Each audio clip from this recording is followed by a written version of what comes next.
Oke teman-teman, kembali lagi ke channel saya Rizky Apriansyah. Dan sekarang kita bahas yang part keduanya ya. Ya, part kedua tentang bagaimana cara menikah di Turki dengan orang Turki. Ya, untuk part keduanya, kemarin kan kita udah ke kelurahan ya. Kita urus dari RT, RW, terus kemudian ke kelurahan. Ya, minta tanda tangan RT, Pak RT, Pak RW, dan kemudian kita bawa dokumen itu ke kelurahan.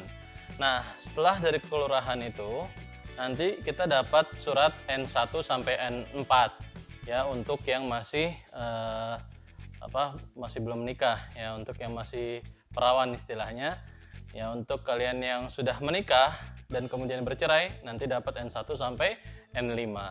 Dan untuk kalian yang sudah menikah dan juga meninggal suaminya, dan itu mendapatkan N1 sampai N6. Nah, terus kemudian setelah semua itu selesai, ya kita tinggal bawa semua dokumen-dokumen itu ke kecamatan. Ya, kita tinggal minta tanda tangan dan stempel si Pak Camat ini. Gitu. Sebenarnya semua itu gampang, mudah sekali dan cepat. Ya, prosesnya itu nggak lama. Yang lamanya itu biasanya di Pak RT dan Pak RW, karena menurut pengalaman saya sendiri juga mengurus juga, dan juga pengalaman murid-murid saya bahwa mereka itu lamanya di RT atau enggak di RW, karena ada Pak RT atau Pak RW kita atau Bu RW atau Bu RT itu sambil bekerja juga, jadi mereka merangkap. Nah, jadi kita harus menunggu mereka pulang ke rumahnya, kemudian baru minta tanda tangannya gitu. Jadi prosesnya itu nggak lama sih. Jadi sebenarnya cepat, tapi yaitu kita nunggu tanda tangan dari Pak RT RW-nya tuh yang biasanya lama gitu. Nah, terus kemudian jangan lupa juga SKCK-nya itu dari Polda masing-masing. Jadi SKCK di sini ada SKCK yang khusus untuk internal ya, untuk di Polsek aja bisa, itu biasanya untuk pernikahan yang dilakukan di Indonesia gitu. Biasanya itu tinggal SKCK dari sini aja. Nah, tapi kalau untuk Turki, menurut versi yang saya dapatkan dari channelnya murid saya yaitu Mbak Lala ini, nanti saya taruh channelnya itu di sini di atas ya, nanti bisa teman-teman lihat gitu. Nah, itu menurut beliau yang paling baru menikahnya itu ya tahun 2021 ini, setelah beliau nikah. Nah, terus habis itu masuk ke masa pandemi.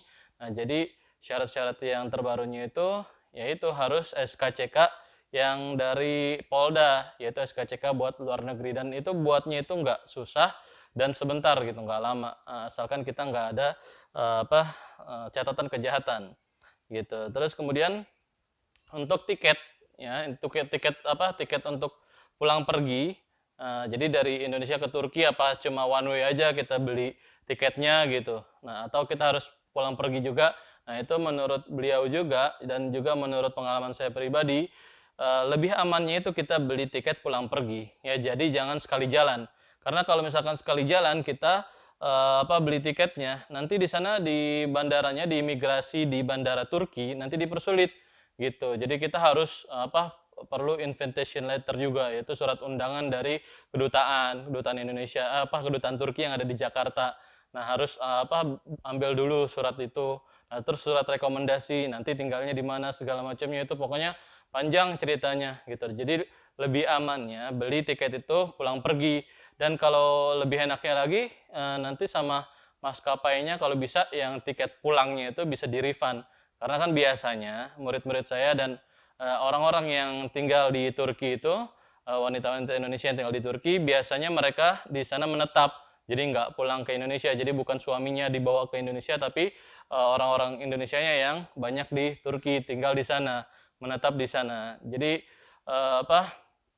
Oleh karena itu untuk yang tiket baliknya, tiket pulangnya itu kalau memang dirasa-rasa sayang gitu, apa takutnya hangus. Nah, kalau bisa sebelum beli itu udah tanya gitu ke ke agennya atau ke terserah mau dibeli di mana itu tiketnya, nanti bilang tiket pesawatnya bisa di-refund apa enggak gitu. Kalau bisa ya itu bagus sekali, kalau nggak bisa ya itu ya udah kayak gitu. Tuh, ya udah kayak gitu.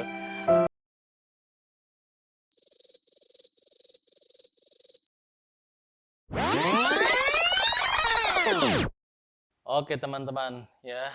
Jadi setelah itu persyaratannya apalagi? Persyaratannya adalah surat pernyataan izin dari orang tua ya dengan materai 6.000. Jadi nanti orang tua kamu semua tuh tanda tangan ya, tanda tangan di atas materai. Oke. Jadi menyatakan bahwa anak saya ini diizinkan menikah dengan orang Turki dan sepertinya seperti itu gitu.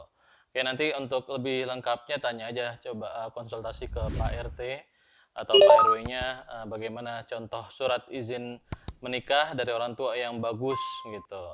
Ya, jadi soalnya ada kejadian bahwa ada yang di Turki itu bermasalah ya. Jadi dia nggak ada surat izin dari orang tuanya nggak tahu, tahu-tahu dia nikah lari, apa namanya, nikah lari. Ya pokoknya dia main nikah aja di Turki gitu. Jadi orang tuanya nggak tahu. Nah itu takutnya nanti jadi masalah. Jadi lebih baik itu nanti orang tuanya tolong minta surat pengantar untuk menyatakan bahwa beliau mengizinkan anaknya itu yaitu mbak-mbak semua ya, kalian semua diizinkan menikah di Turki gitu. Nah, terus juga ada yang nanya ke saya gitu, "Mas, bagaimana kalau orang tua saya itu sudah meninggal?" gitu. Nah, itu kalau menurut saya itu tinggal kita lampirkan saja surat kematian dari orang tua. Kalaupun surat kematian orang tuanya itu enggak ada, nah kita juga bisa membuat surat yaitu dari wali, ya dari wakil kita, walinya wali kita, yaitu misalkan pamannya atau dari kakak kita atau abang kita gitu. Jadi tapi menyertakan juga kakak ya, kartu keluarga kita atau kartu keluarga paman kita itu gitu. Ya, jadi seperti itu. Nah, kemudian setelah kita sudah dapat pernyataan izin dari orang tua yang ditandatangan di atas materai 6.000. Jadi kalau ke Turki itu bawa, kalau bisa ya, bawa surat-surat penting, semua surat-surat penting kita seperti KTP, KK segala macam. Nah, tapi kakak nggak bisa ya. Jadi kalau bisa nanti kakaknya itu di fotokopi. Pokoknya surat-surat berharga kita, akta kelahiran, materai 6.000, bikin bawa yang banyak ya, bukan bikin sih, tapi beli yang banyak buat ke Turki karena di Turki nggak jualan materai 6.000 gitu.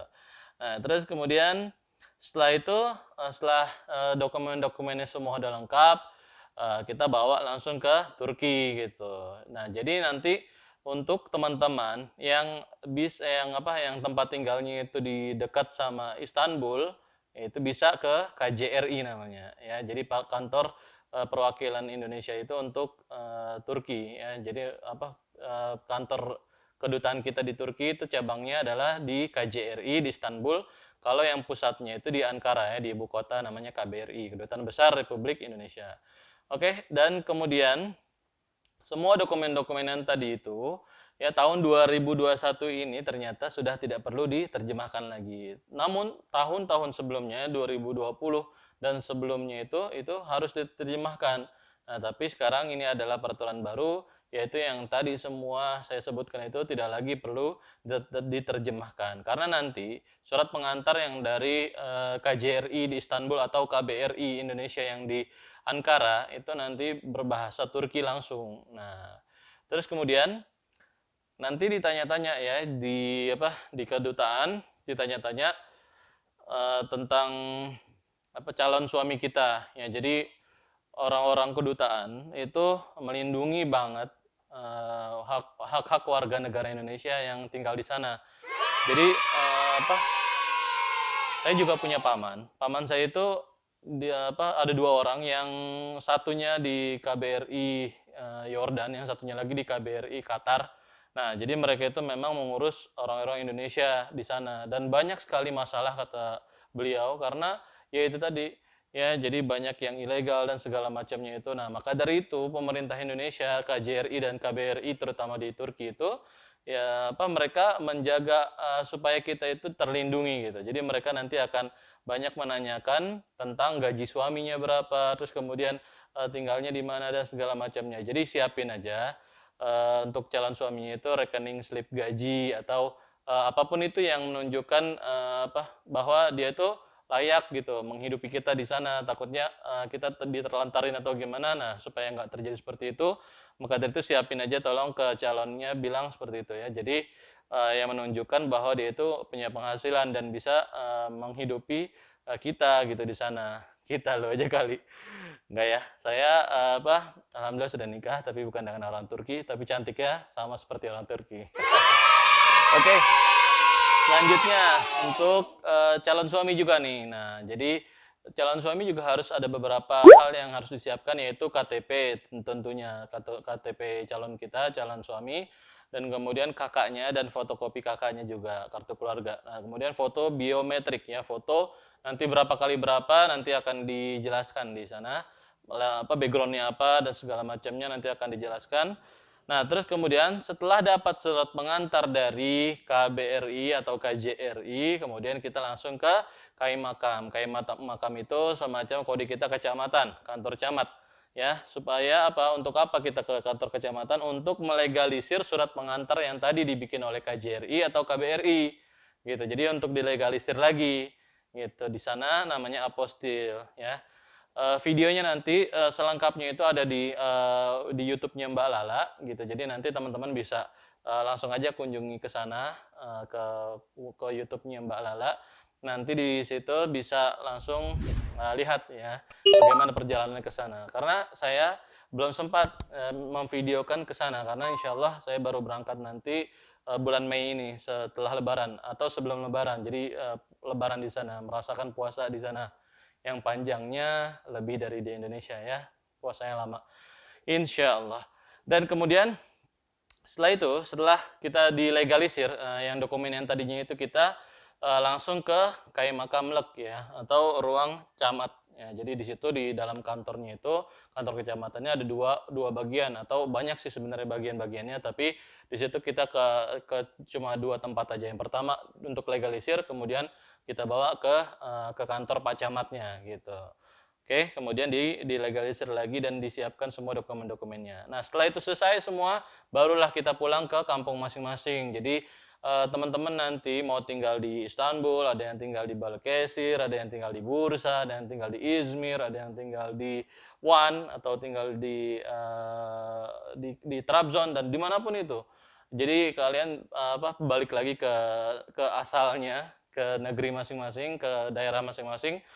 Nah, kemudian langsung check up ya ke rumah sakit gitu. Jadi di rumah sakit masing-masing daerah nanti langsung check up bahwa kita itu sehat ya. Jadi nggak ada keluhan atau nggak ada penyakit yang dibawa dari Indonesia gitu. Dan untuk informasi juga sampai saat ini di masa pandemi ini warga Indonesia yang mau ke Turki itu wajib untuk tes PCR ya, PCR swab. Oke, jadi harus bawa dokumen negatif corona dilakukan itu 3 hari sebelum keberangkatan ya. Jadi jangan lupa itu. Jadi sebelum berangkat harus pakai itu dulu dan mudah-mudahan nanti ketika saya ke sana nggak perlu lagi. Mudah-mudahan sih seperti itu. Jadi nggak perlu pengeluaran tambahan. Ya, tapi kalau memang harus ya mau gimana lagi ya kan tinggal kita lakukan aja apa prosedur mereka. Nah, setelah dapat surat keterangan rumah sakit dan yang menyatakan kita itu sehat dan itu free, tidak ada biayanya kecuali kita ada keluhan-keluhan atau ada penyakit apa-apa berobat lain lagi biayanya karena belum ditanggung ya karena kita sigorta itu asuransi. Asuransi itu suami. Biasanya orang Turki itu rata-rata mereka itu punya sigorta ya, punya asuransi sendiri, asuransi kesehatan dan itu bisa dipakai untuk istrinya gitu. Tapi karena kita belum menikah ya, belum nikah dengan sah dengan orang Turkinya, jadi kita masih belum tercover dengan asuransinya itu. Dan kemudian setelah dapat surat keterangan sehat, kemudian kita ke Belediye Nikah Solonu. Ya, jadi nikah salonu itu adalah artinya ruang pernikahan. Ya, belediye itu jadi semacam apa ya? Kalau di Fatih belediye. Jadi ada distrik-distrik di Turki itu, ya itu dinamakan belediye gitu. Jadi apa namanya? Kalau kita bisa bilang di sini, kalau untuk nikah salonu itu belediye nikah salonu itu seperti KUA. Ya, jadi kita ke sana dan nanti minta tanggal nikah ya, karena perbedaan antara Turki dengan Indonesia yang saya tahu adalah kalau di Indonesia kita yang ngatur tanggal, kemudian penghulu itu yang yang datang menyesuaikan tanggal yang kita mau. Ya, misalkan tanggal 12 gitu nikahnya, 12 Desember jam 12 gitu misalkan. Nah, jadi tanggal 12 misalkan kayak Harbolnas ya, Hari Belanja Nasional. Nah, itu kita bisa, tapi kalau Turki setahu saya nggak bisa seperti itu karena tanggal itu nanti mereka yang ngatur, pemerintah yang ngatur tanggal berapa nanti akan diberi tanggal nikahnya. Nah, baru kita baru bisa bikin surat undangan gitu. Jadi seperti itu yang saya ketahui, dan nanti ada juga biaya untuk pohon ya. Jadi yang saya tahu dari teman-teman saya yang udah nikah, ya orang Turki yang nikah dengan orang Turki juga maupun dengan orang Indonesia seperti itu. Jadi ada pohon nama kita gitu. Jadi nggak tahu gimana sistemnya, pokoknya mereka itu bagus banget. Jadi dari uang nikah itu, uang yang kita bayar ke KUA itu dipergunakan untuk menanam pohon-pohon yang ada di Turki. Jadi sangat luar biasa sekali ya proses penghijauannya ya. Nah, terus kemudian jadi biaya nikahnya itu menurut Mbak Lala kalau di Balıkesir itu hampir 300 lira ya. Jadi ada masing-masing daerah berbeda-beda biayanya, dan itu juga cukup murah, nggak terlalu mahal, tinggal dikali aja misalkan 300 lira. Sekarang liranya anggaplah 2.000 rupiah. Ya, cuma 600.000. Hampir sama dan bahkan sama dengan Indonesia biaya nikahnya segitu. Dan juga apalagi ya, ya udah seperti itu aja. Jadi semuanya sudah beres gitu. Oke, gampang kan? Nggak ada yang susah.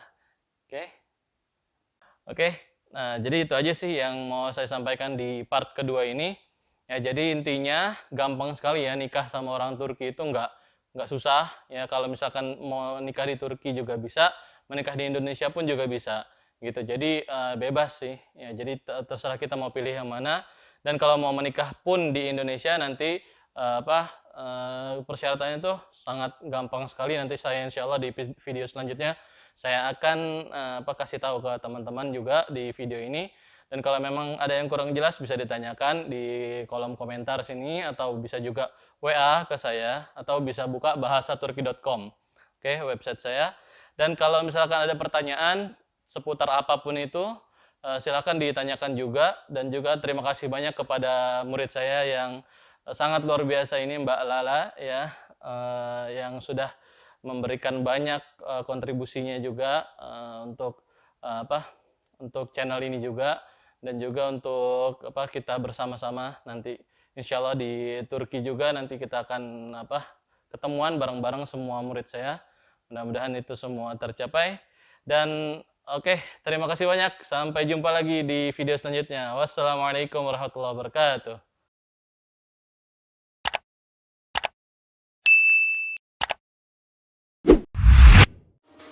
Konnichiwa.